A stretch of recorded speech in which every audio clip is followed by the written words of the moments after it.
खुलुमबाय गोजोन फुंबिलि बयनिसिमबो नोंथांमोनखौ आंनि चेनेलाव गासैखौबो बरायनाय बावहरग्रोनाय थाबाय आसा खालामो नोंथांमोना खौरांखौ नायनानै मोजां मोनगोन 2025 मायथाइनि 20 जुननि गुदि फरायसालिनि एलपि लेङाइ फोरोंगिरि मासिनि थाखाय फोसावथाय होनाय बादियै आरज गाबनाय गासैबो बिजाथिफोरखौ 17 जानुवारिनिफ्राय क'क्राझारनि बड'लेण्ड स्टाफ कलेजाव जानो गोनां सोलोंथायारि डकुमेन्ट नायबिजिरनायाव नुजाथिनो थाखाय खावलायदों। गासैबो बिजाथिफ्रा अरिजिनेल सार्टिफिकेट आरो मार्कशीटखौ लोगोआव लाबोफानांगोन। बिटिसि ओनसोलनि बिजाथिफोरनि नायबिजिरनाया फैगौ जानुवारिनि 17, 18 आरो 19 जानुवारियाव आरो बिटिसिनि बायजोनिया 20 जानुवारियाव जागोन। गासैबो बिजाथिफोरा सेलेक्सन कमिटिनि सिगाङाव नुजाथिनांगोन। मागो दमासिनि रंजानाय समावनो तामुलपुरनि बगाजुलियाव हाग्रानि मैदेरनि गाग्लोबनायाव फिन आरोबाव सासे सुबुंनि जिउ खहा जादों। खौरां मोननाय बादिब्ला तामुलपुर जिल्लानि कुमारिकाटा हाग्रा बिफाननि बेन्दोङाव थानाय बगाजुलि आमलाइगुरि गामियाव हाग्रानि मैदेरा गाग्लोबनायाव बगाजुलि आमलाइगुरि गामिनि दिलीप बसुमतारिनि फिसाज्ला 20 बोसोर बैसोनि भुबनेश्वर बसुमतारि बिथाङा जिउ खहा जायो। बे जाथाया मैया साननि 12 रिंगासो समाव जादोंमोन। सुलुंनिफ्राय मिथिनो हानाय बादिब्ला मोसौ खाहैनाय समावनो हाग्रानि मैदेरा हरखाब गाग्लोबनायाव बे दुखुनांथाव जाथाया जादों होननानै खौरां मोननाय जादों। आमसुनि बारग' आफादगिरि रेजाउल करिम सरकारा कंग्रेसआव हाबखालि शिबसागरखौ थुब्रि बानायगोन होनना बिबुंथि लाखिनायाव खर'सा आसामाव गोबां खुद्रिखांनाय सोमजिनायजों लोगोसे मैया कंग्रेस हान्जानिनो एमएलए देबब्रत सयकियाया रेजाउल करिम सरकारा गिबि मन्थ्रिनि एजेन्ट होननानै बुंनाय आरो कंग्रेस एमपि प्रतुन बरदलैया रेजाउल करिम सरकारखौ सिनाया होननानै बुंनायनि उनाव बिथाङा कंग्रेस हान्जाखौ मैयानि सानाव नागारो। बिजनी आनन्द बाजारनि दुङागावआव गारि आरो ई-रिक्सानि गेजेराव गेदेर जाब्रबथाय। जाय जाब्रबथायजों गंसे AA26C4209 XUV गारिया ई-रिक्साखौ सौख्रांदों जायनि जाहोनाव ई-रिक्सायाव गाखोनाय सुरेन बसुमतारि आरो सालायग्रा एन्टनी औवारिया गोब्राब जोखोम जादों।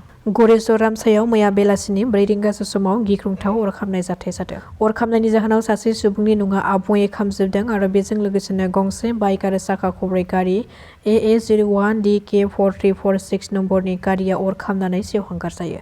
जाथाय जानाय जायगायाव गरेस्वर पुलिस आरो अर खोमोरग्रा हान्जानि मावफारियाफोरा नुजाथि होयो नाथाय बे अर खामनायनि गुबै जाहोनखौ दासिमबो रोखायै मिथिनो मोननाय जायाखै।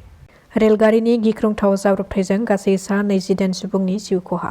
खौरां मोननाय बादिब्ला मैया फुंनि 9 रिंगासो समाव बेंककनिफ्राय नर्थ इस्ट थाइलेण्ड फारसे थांबाय थानाय गंसे दावबायारिफोर गाखोनाय रेलगारियाव कन्स्ट्राक्सननि क्रेनआ गोग्लैसिननायनि जाहोनाव गिख्रंथाव जाब्रबथाय जायो। जाब्रबथाय जानानै रेलगारिया गोग्लैनाय लोगो लोगोनो रेलगारियाव गिख्रंथाव अरा जोंब्लावनो हमो। पुलिसआ मिथिहोनाय बादिब्ला बे जाब्रबथाय जानाय रेलगारियाव खमैबो 195 दावबायारिफोर दङमोन। बे गिख्रंथाव जाब्रबथायनिफ्राय दावबायारिफोरखौ रैखा खालामनो थाखाय रेलगारिनि डाब्बाखौ हास'नानै रैखाथि होग्राफ्रा जोखोम जानाय सुबुंफोरखौ रैखा खालामनो गोनां जादों। बे जाब्रबथायाव गासै सा 79 सुबुंफोरा जोखोम जानायनि खौरां मोननाय जादों आरो सा 28 सुबुंफोरा जिउ खहा जायो। नाथाय बे जोखोम जानायफोरनि गेजेराव सा 8 सुबुंफोरा दासिमबो गोब्राब हालोदाव दङ होननानै सुलुंनि गेजेरजों मिथिहोदों। আইটেম আমি ৰাখিব বিচাৰিছোঁ নতুন ইয়াত আমি টয় ট্ৰেইন সাৰাউণ্ডিং পাৰ্কৰ সাৰাউণ্ডিং আমি ঘূৰি থাকিব তাতে 4টা কোচ থাকিব এটা কোচত 12 জনকৈ বহিব পাৰিব টোটেল 48 জন মানুহ একবাৰত ইয়াত বহি ফালে ল'ৰা ছোৱালী তাৰ গাৰ্জেন বিলাকো বহিব পৰা টয় ট্ৰেইন আমি ইয়াত ব্যৱস্থা কৰা হ'ব এই মাহৰ মানে লাষ্ট উইকত আমি ফাউণ্ডেশ্যন ষ্টন লেট কৰিম আৰু ইয়াত আইটেম থাকিব আমাৰ মিউজিকেল ৱাটাৰ ফাউণ্টেন এইটো থাকিব আইটেম তাৰপিছত অপেন এয়াৰ জিমৰ ব্যৱস্থা আমি ইয়াত ৰাখিছোঁ তাৰপিছত বাচ্চাবিলাক খেলিবৰ কাৰণে বিভিন্ন স্লাইডিং স্লাইডাৰ এইবিলাক আমি কৰিম বিভিন্ন খেল কৰিবৰ কাৰণে তাৰ বাহিৰেও এই পাৰ্কৰ অলপ বাহিৰত গেটৰ ওচৰতে আমি জুবিন গাৰ্গৰ ষ্টেচু আমি বনাম বুলি যোৱা নিৰ্বাচনত আমি ৰাইজক প্ৰতিশ্ৰুতি দিছিলোঁ এইবাৰ আমি জুবিন গাৰ্গৰ ষ্টেচু এইবাৰ আমি স্থাপন কৰিম এই মানে জানুৱাৰী মাহৰ ভিতৰতে আমি